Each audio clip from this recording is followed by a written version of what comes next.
পাতে যায় পড়ছে তার বডি দেখাইতে। গরিবসের বডি বিল্ডার। আরিফুল ঠান্ডা আনছো? আমি জানতাম তোমাদের অনেক কুরকুরি আছে ব্রো। মেন্টু পার্কে পার্টি দিলাম, করলাম অনেক ফান। ভিডিওটি দেখে মজা পাবেন যদি শেষ পর্যন্ত দেখে যান। সো গাইস, আজকে আমি যাচ্ছি আমার ব্রাই ব্রাদার্স নিয়ে ইফতার পার্টি দিতে। So let's start the blog and get ready with me. So আজকের এই ইফতার পার্টিতে মূলত আমি লাল চেক শার্টে পরে যাচ্ছি। আর এক মিনিট, এই শার্টটা তো আমার বন্ধুর থেকে গতকাল জোরাজোরি করে আনছি। ও যদি জানতে পারে তাহলে ইজ্জত সম্মান নিয়ে টানাটানি করবে। থাক, এটা নিয়ে যাবো না। সো আজকের এই ইফতার পার্টিতে মূলত আমি শিবপুর বাজারে এই পাঞ্জাবিটি পরে যাচ্ছি, যেটা মামা 500 টাকা বলছিল, কিন্তু আমি জোরাজোরি করে 200 টাকা দিয়ে নিয়ে আসছি। সো সাথে পড়তেছি আমার এই হোয়াইট কালারের পায়জামাটি, যেটা মামা 400 টাকা বলছিল, কিন্তু আমি 150 টাকা দিয়ে দৌড়ে এসে পড়ছি। So let's start the blog.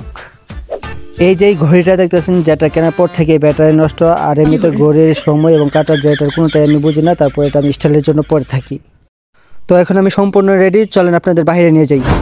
আমরা মূলত ইফতার আয়োজন আমাদের মেন্টু পার্কে করব। এখানে মূলত আমরা পার্টিগুলো দিব, যার কারণে বাড়ি থেকে কুটাকাটি করে নেওয়া হচ্ছে। তো আদি ভাই এখানে আদা করতেছে, আর এইখানে রাসেল ভাই মূলত মাংস কুটাকাটি করতেছে, আর আমি এইখানে মরিচ আর রসুন গুলো ধুয়ে দিচ্ছি। তো সবাই যেহেতু ইফতার পার্টি দিব, যার কারণে সবাই মিলেমিশে কাজ করতেছি। তো কাটাকাটি পর্ব সম্পূর্ণ শেষ। এখানে মাংস, মরিচ, আদা, পেঁয়াজ সম্পূর্ণ কাটাকাটি শেষ হয়েছে, যার কারণে এখন আমরা মেন্টু পার্কের দিকে রওনা হব। সো সব কিছু রেডি। এখন আমরা রিক্সা দিয়ে মূলত আমরা রান্না করার সব আয়োজন পাতে ভাতিজাকে দিয়ে পাঠাবো। ভাতিজাকে পাঠিয়ে দিলাম। রিক্সায় জায়গা কম থাকার কারণে আমরা সবাই হেঁটে যাচ্ছি। এখানে কবির ভাই বলতেছে বিয়ের মতন শুট না নিলে কেউ যাইবই না, যার কারণে বিয়ের মতন একটা শুট নিলাম। সো আমরা আইসা পড়লাম মেন্টু পার্কে। এখানে স্বাস্থ্য ভাই রান্না করার জন্য জায়গা করতেছে।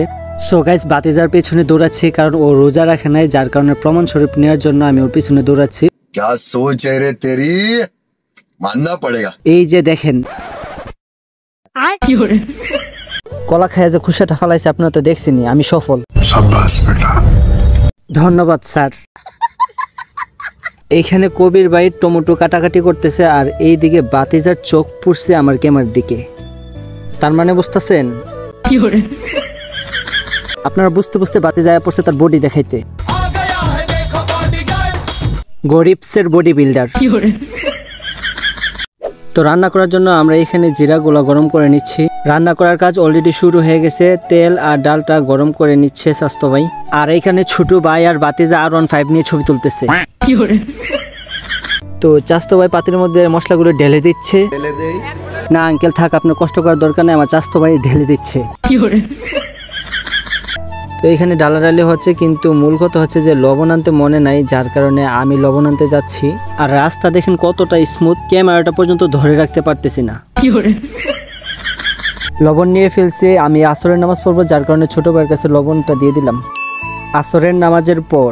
তো নামাজ শেষ করে চলে যাচ্ছি হাঁটতে হাঁটতে মেন্টু পার্কের দিকে। ওই যে দেখা যাচ্ছে চাস্তো ভাইরা রান্না বান্না করতেছে। আর আপনারা হয়তো জানেন না, আমাদের মেন্টু পার্কের যে ভিউ, সাল্লি ফর ইউ। তো দেখতে দেখতে আসা পড়লাম মেন্টু পার্কে। স্বাস্থ্য ভাইরা বললাম যে বিরিয়ানি কতটুকু হয়েছে দেখাও। স্বাস্থ্য ভাই বললো ক্যামেরা তো আমার ঠিক মতো দেখা যায় কিনা। বললাম যে দেখা যায় ভাই, বিরিয়ানি দেখাও। বিরিয়ানি এখনো সম্পূর্ণ তৈরি হয় নাই, কাজ চলতেছে। এদিকে কবির ভাই আনারস, আপেল, শসা এগুলা কাটাকাটি করতেছে। আরিফুল ঠান্ডা আনছো? আমি জানতাম তোমাদের অনেক কুরকুরি আছে ব্রো। ভাতিজা মনে হয় জায়রা লোক বেশি দেখে। যাই হোক, ঠান্ডা আনো হয়েছে হুজুরের হাতে। এই যে খাবার খাওয়ার জন্য আমরা পেপার দিয়ে জায়গা তৈরি করছি। বিরিয়ানি হয়ে গেছে। ইফতারের কাজ মূলত শেষের দিকে আসা পড়ছি আমরা। এখানে প্লেটের মধ্যে আপেল, মালটা, কমলা এগুলো আমরা প্লেটের মধ্যে দিয়ে দিচ্ছি। রাসেল ভাই এখানে প্রতিটা প্লেটের মধ্যে কলা দিয়ে দিচ্ছে, আর সবাই আজাইরা ঘুরতেছে, শুধু আমি বাদে। আমাদের ইফতারির কাজ সম্পূর্ণ শেষ। কিছুক্ষণ পর ইফতারি শুরু করব আমরা। সবাই বসে পড়ছি। সবাইকে পবিত্র মাহে রমজানের শুভেচ্ছা। সবাই ভালো থাকবেন, সুস্থ থাকবেন, আর সবশেষে একটা কথাই বলতে চাই, নিজের যত্ন নেবেন। আল্লাহ হাফেজ।